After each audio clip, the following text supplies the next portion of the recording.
নমস্কার বন্ধুরা, এটা আমার 30 নম্বর মিনি ব্লগ। শরীরটা একটু খারাপ ছিল, তাই অনেকদিন পর আমি ভিডিও বানাচ্ছি। তোমরা আশা করি দেখবে। আমাদের সুন্দরী ডগের বেবি হয়েছে। সুন্দরী ডগের বাচ্চাগুলো 7-8 দিনের মাথায় আমি কোলে করে আদর করছি আমার লাতিদেরকে।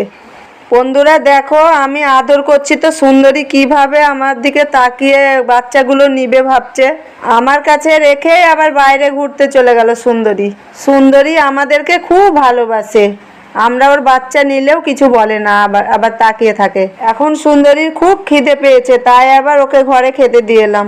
সুন্দরীর বাচ্চাগুলো কিন্তু আমাদের বাড়িতেই হয়েছে। সুন্দরীর বাচ্চা হওয়ার দিন কি হয়েছে জানো? সুন্দরীর তো বাচ্চা হবে আমি তো জানতামই। আর যেদিন বাচ্চা হবে বিকাল থেকে রাস্তা বাড়ি কেঁদে কেঁদে বেড়াচ্ছে, আর এসে আমাকে কি বলছে যে মানে আমার ব্যথা হচ্ছে, পেটে যন্ত্রণা হচ্ছে, আর আমি রাধা গোবিন্দকে শুধু ডাকছি। এই দেখো মামা ভাগ্নে।